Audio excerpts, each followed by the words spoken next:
The Vrexian War Council erupted in laughter as Fleet Commander Obreth Kavdur replayed the footage of the primitive human weapons. They still use kinetic projectiles. The laughter intensified as Obreth gestured dismissively at the holographic display. Pieces of metal propelled by chemical explosions. Their most advanced starships carry missiles with nuclear warheads. Nuclear. Technology they've had for nearly 5 centuries. High Counselor Marithra leaned forward, her crystalline exoskeleton catching the light. Yet they've managed to establish colonies on 17 worlds. Only because no one considered them worth the trouble, Obreth replied. Their territories contain minimal resources of value to the Galactic Concord, but now they're expanding into the Serenian expanse, which we claimed 3 cycles ago, battle strategist Lysix added. His tentacles twitched with irritation. Precisely. Obreth's 6 eyes blinked in sequence. I've analyzed their military capabilities extensively.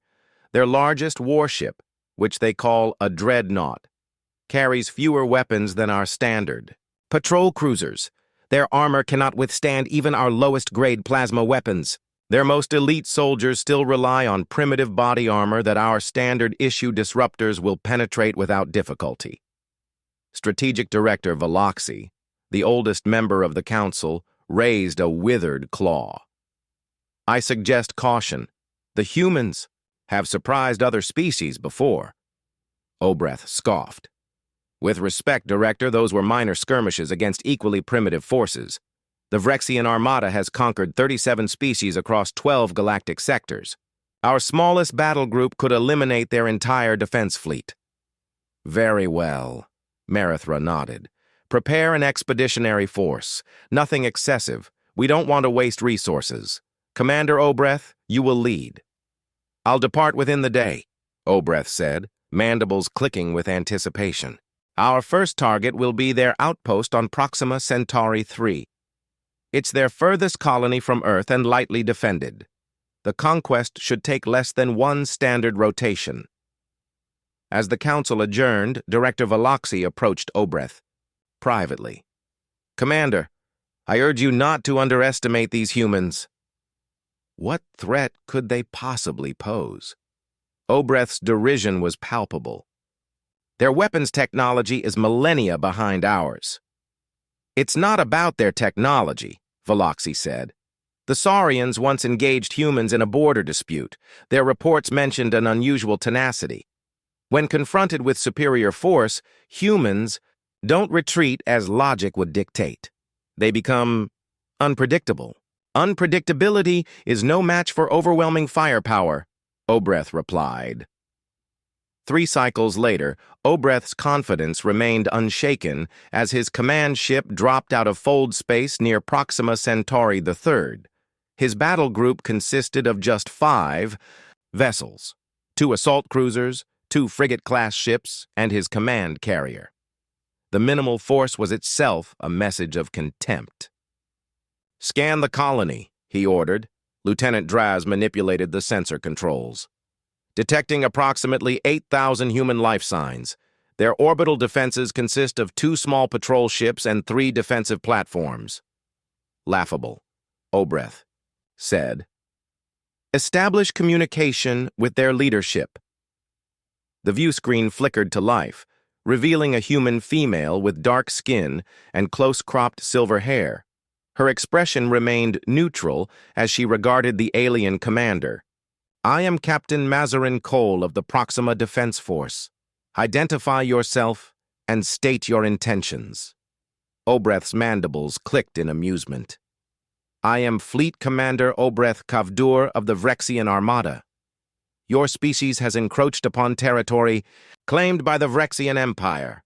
Surrender your colony immediately and your people may live as subjects of our glorious empire. Cole's expression didn't change. This colony was established through proper channels recognized by the Galactic Concord. We have no intention of surrendering. Then you leave me no choice, Obreth said, signaling to cut the transmission. He turned to his weapons officer. Target their orbital defenses. Let's show them what real firepower looks like. The human orbital defenses shattered under the Rexian assault within minutes. Obreth watched with satisfaction as the feeble patrol ships disintegrated, their nuclear missiles intercepted long before they could threaten his vessels. "Pathetic," he commented as the last defensive platform exploded in a brief flash of light. "Begin landing operations. Secure the colony center." 5 troop transports descended toward the planet's surface, carrying 300 elite Vrexian soldiers. Commander Obreth remained on the bridge, expecting to witness a swift surrender once. The humans saw his troops in action. "Landing zone secured," reported Ground Commander Thrix. "Minimal resistance. We're advancing toward the colony center." Obreth settled back in his command chair. See, Director Veloxi's concerns were unfounded. The first hint that something was wrong came 20 minutes later. "Commander!" Thrix's voice crackled over the comm. "The humans are employing some kind of primitive projectile traps. They've hidden explosive devices throughout the..." The transmission cut off amid the sound of detonations. "Restore communication," Obreth ordered, leaning forward. "Working." "On it, sir," responded Communications Officer Nevix. "There appears to be interference." When the link re-established, the audio was punctuated by the unmistakable sounds of combat. "They're using the terrain against us," Thrix reported breathlessly. "Hidden tunnels beneath the colony. They're emerging behind our lines with those primitive projectile weapons, but in these close quarters, our energy shields aren't calibrated for..." Another explosion interrupted the transmission. "Casualties?" Obreth demanded. 47 dead, sir. Nearly 100 wounded. These humans, they're fighting differently than our intelligence suggested." Obreth's mandibles clicked in agitation. "They're savages with chemical-propelled metal. Adapt your tactics." "Sir, they've collapsed several structures on our forward units, and they're using some kind of sticky incendiary compound that adheres to our armor and continues burning through..." "Enough excuses," Obreth snapped. "I'm sending reinforcements. Secure that colony or face disciplinary action." 3 hours later, Obreth stared in disbelief at the casualty reports. His ground forces had been decimated, over 200 dead or severely wounded, with minimal progress into the colony center. "How is this possible?" he hissed. Strategic Officer Pelvor ventured an explanation. "It appears the humans have adapted their primitive technology specifically to counter our advantages, Commander. They're using electromagnetic pulse devices to temporarily disable our energy weapons. Their projectile weapons, while technologically inferior, are actually effective against our troops in close-quarter combat, where our shields are optimized for energy-based attacks. And they've rigged the entire colony with traps," added Lieutenant Draws. "They're fighting like they expected this attack." Obreth's inner eyelids narrowed. Captain Cole didn't seem surprised by our arrival. "Sir," Communications Officer Nevix interrupted, "we're detecting energy signatures from the far side of the planet, multiple vessels emerging from fold space." "Human reinforcements already?" Obreth's voice carried disbelief. "Impossible. They don't have fold space technology." The view screen displayed 12 human warships moving into formation.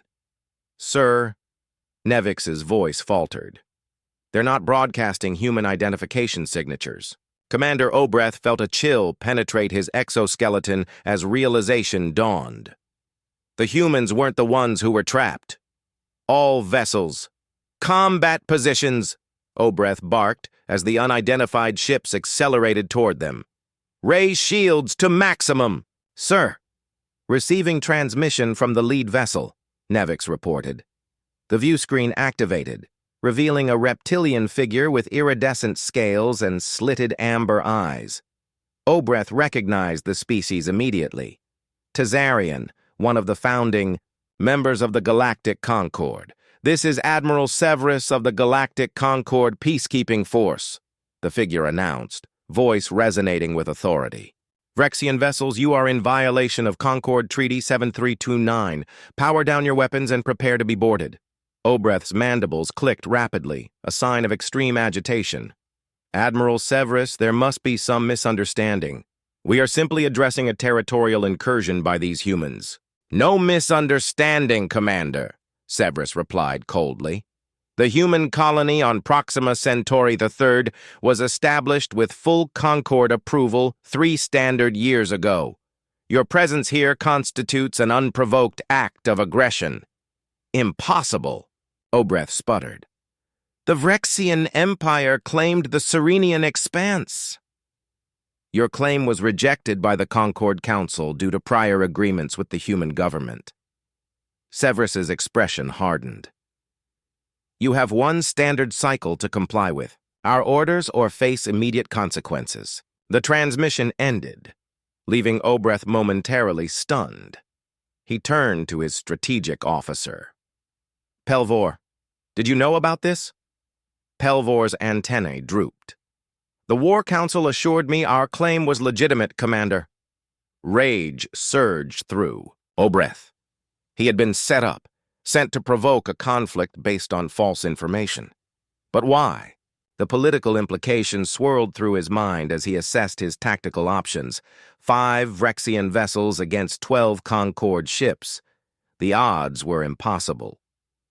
Sir, Weapons Officer Creelan interrupted his thoughts. The human colony is launching something from the surface. More weapons? Obreth asked. No, sir. It appears to be data transmissions, massive quantities directed toward the Concord fleet. Understanding dawned on Obreth with terrible clarity. They're sending combat footage. The humans recorded everything. Our unprovoked attack, our communications, everything. Lieutenant Draz confirmed his suspicion. Analysis indicates they began broadcasting the moment we entered the system. The transmissions contain timestamp verification codes recognized by Concord judiciary systems. We've been played, Obreth whispered. The humans had known the Vrexians were coming. They had prepared their colony not just for defense, but to serve as a carefully constructed trap, one designed not merely to repel an attack, but to document a clear violation of Concord law. On the surface, Ground Commander Thrix's voice crackled. Over the comm again. Commander, the humans are offering terms. They'll allow our remaining ground forces to withdraw if we surrender immediately. Obreth's inner eyelids fluttered in shock. Even now, with victory in their grasp, the humans were showing restraint? Or was this another calculated move in whatever game they were playing? Sir, Nevix interjected. The Concord vessels are moving into attack formation. Their weapons are powering up. Obreth made his decision. Begin emergency evacuation of ground forces. Prepare for immediate withdrawal. As the remaining Vrexian troops scrambled back to their transports, Obreth received another transmission, this one directly from Captain Cole on the planet's surface. Commander Obreth, she said, her calm demeanor unchanged from their first. Communication? Perhaps next time you should research your opponents more thoroughly before dismissing their capabilities. The journey back to Vrexian space was tense and silent. Obreth's 5 vessels, now under escort by 3 Concord warships, limped through fold space with damaged systems and the weight of failure pressing down on every crew member. In his private quarters, Obreth reviewed the battle footage again, searching for answers. How had a technologically inferior species outmaneuvered them so completely? A chime announced Lieutenant Draz at his door. Enter, Obreth said wearily. Sir, I've completed the analysis you requested. Draz placed a data crystal on Obreth's desk. It appears the humans have been studying our tactical doctrines and technology for years. How? We've never engaged them directly before. They purchased information from the Saurians, the Kelvari, and at least 3 other species who've had conflicts with us. Draz's antennae twitched nervously. And they specifically designed countermeasures for our standard tactics. Obreth absorbed this information silently. Their primitive technology was deliberately misleading, sir. Their colony defense forces maintained the appearance of using outdated weapons, but our scans now show their orbital platforms contained advanced sensor arrays. They were gathering intelligence on our shield frequencies, weapons capabilities, and communication protocols the entire time. And the Concorde ships? Stationed just beyond sensor range, waiting for us to attack.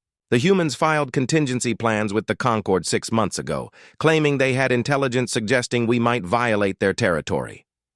Obreth's mandibles clicked slowly as realization settled in. So, when we arrived exactly as they predicted, the Concorde had pre-authorization to intervene, Draz finished. Sir, there's more.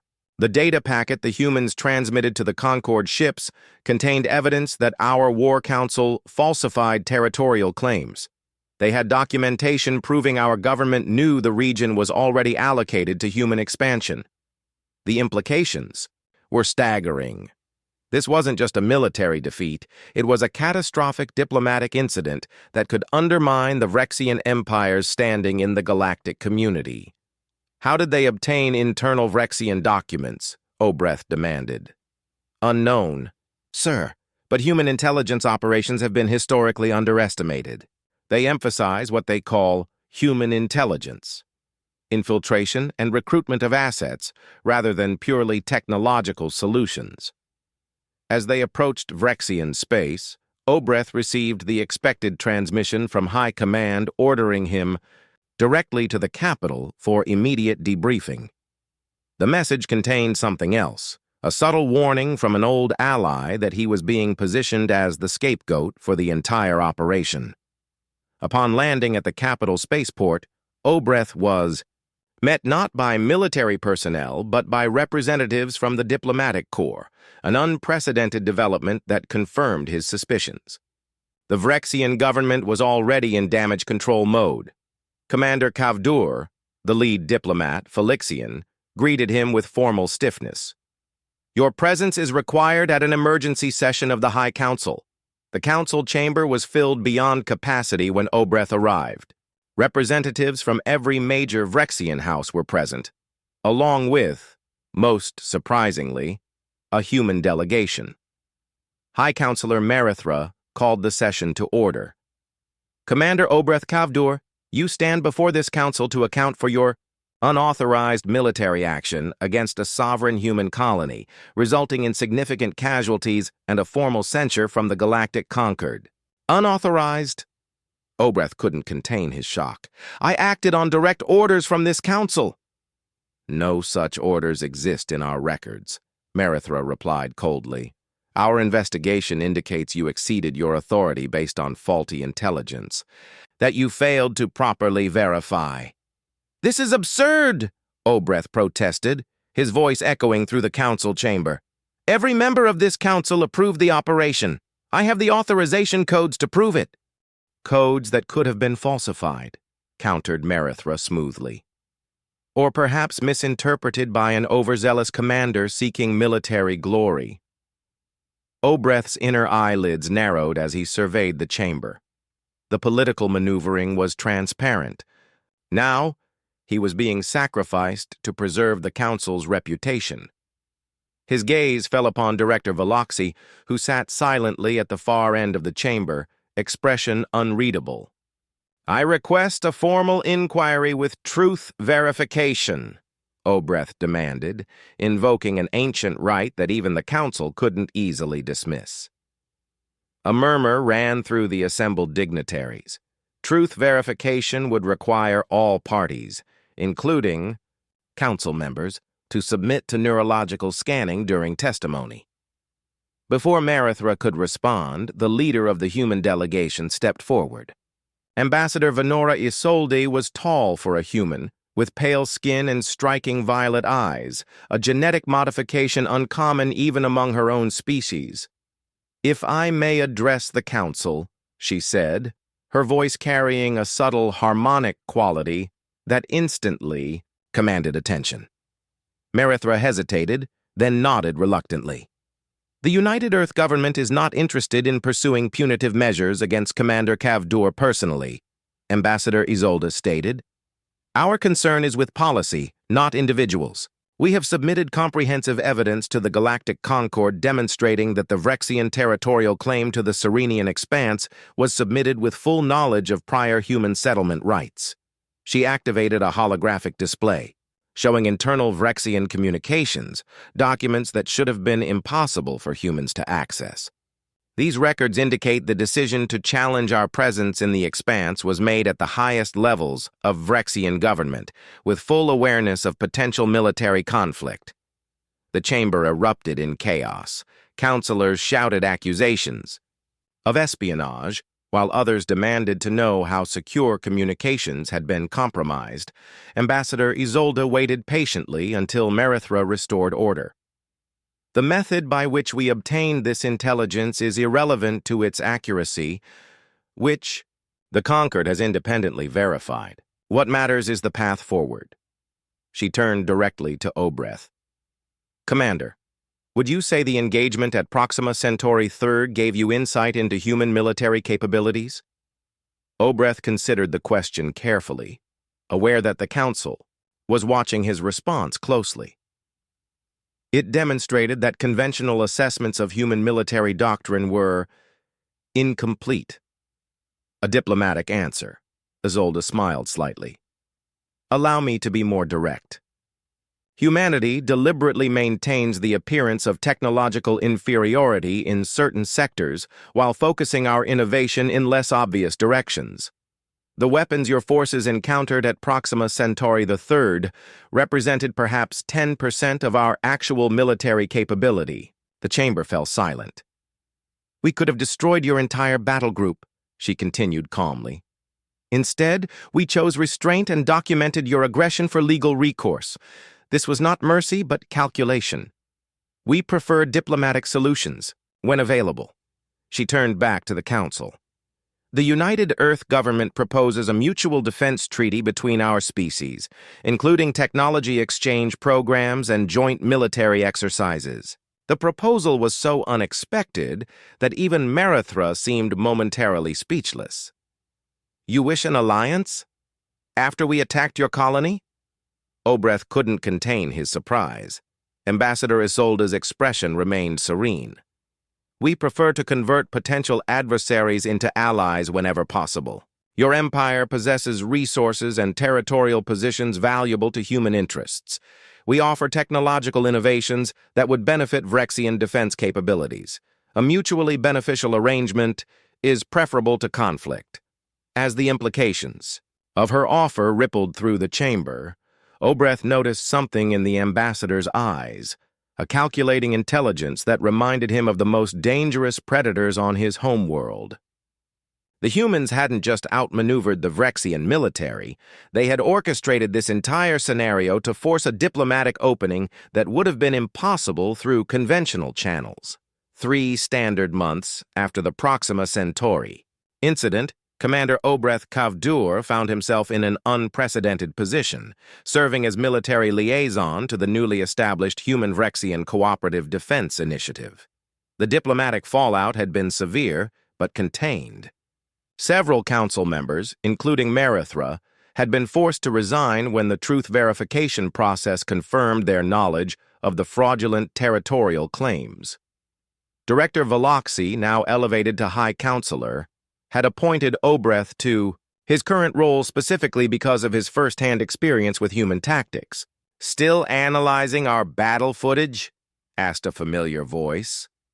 Obreth turned to find Captain Mazarin Cole entering his office aboard the Joint Command Station orbiting Vrexian Prime.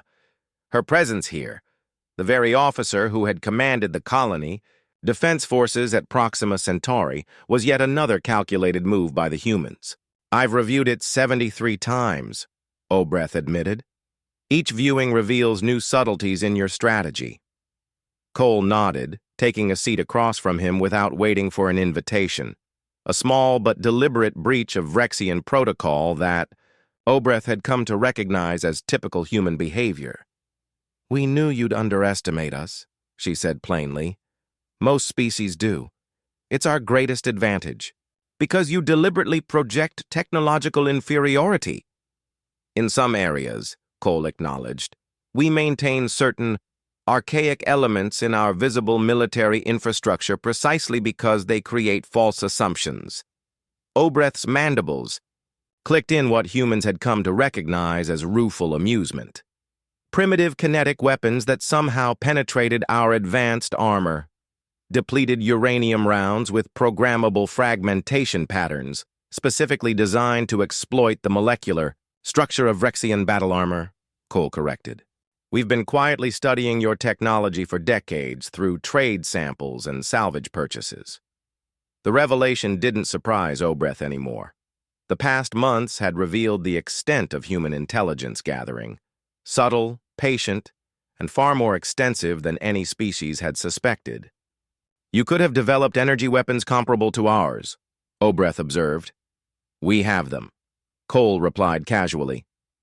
But maintaining the appearance of technological disparity serves strategic purposes. When enemies expect primitives with chemical propellants and find themselves facing precisely engineered counterweapons instead, the psychological impact is significant. Obreth couldn't argue with that assessment. His own troops had broken under the psychological strain of being outmaneuvered by weapons they had mockingly dismissed. The treaty signing ceremony begins in 1 hour, Cole reminded him, rising from her seat. The Galactic Concord observers have already arrived. As Obreth prepared for the ceremony, he reflected on how completely his understanding of humans had transformed. Their apparent technological limitations masked ruthless efficiency and strategic foresight. Their decentralized governance, which the Vrexians had considered chaotic and weak, enabled independent innovation at rates the hierarchical Vrexian Empire couldn't match. Most importantly, humans possessed a capacity for both shocking violence and surprising restraint, deployed with calculated precision to achieve specific diplomatic objectives. The ceremony itself was brief but historic. The formal alliance between the Vrexian Empire and the United Earth government, facilitated by the Galactic Concord. As Obreth watched the proceedings, his gaze met Ambassador Isolde's across the chamber. She offered a slight nod of acknowledgement. Later, at the diplomatic reception, High Counselor Veloxi joined Obreth at a quiet observation deck overlooking the Vrexian capital. "You warned me about them," Obreth said without preamble. "I tried," Veloxi acknowledged. "Some lessons must be experienced to be truly understood." "Do you trust this alliance?" Obreth asked. Veloxi's ancient eyes turned toward the stars. "The humans could have destroyed your battle group and used the incident to turn the Concord against us. Instead, they chose a path that strengthened their position while offering us dignity and partnership. That suggests either genuine diplomatic wisdom or a strategy so long-term that we cannot yet perceive its ultimate objective," Obreth finished. "Precisely." Veloxi's mandibles clicked softly. "Either way, we have much to learn from them." As the reception concluded, Captain Cole approached Obreth one final time. "A parting thought, Commander. On Earth, thousands of years ago, there was a military philosopher named Sun Tzu who wrote, 'Supreme excellence consists of breaking the enemy's resistance without fighting.'" Obreth considered her words carefully. "And if breaking resistance proves impossible," Cole's expression hardened momentarily, revealing the steel beneath the diplomatic veneer, "then humans fight with everything we have, without restraint, until victory is achieved. Let's both be grateful it didn't come to that at Proxima Centauri." As she walked away, Obreth finally understood the true lesson of their encounter. Mocking human firepower had been easy, but he had never actually faced their full capabilities. The terrifying reality was that humans had defeated the Vrexian forces while deliberately holding back their true military potential. The most dangerous predators, after all, rarely display their full strength until absolutely necessary.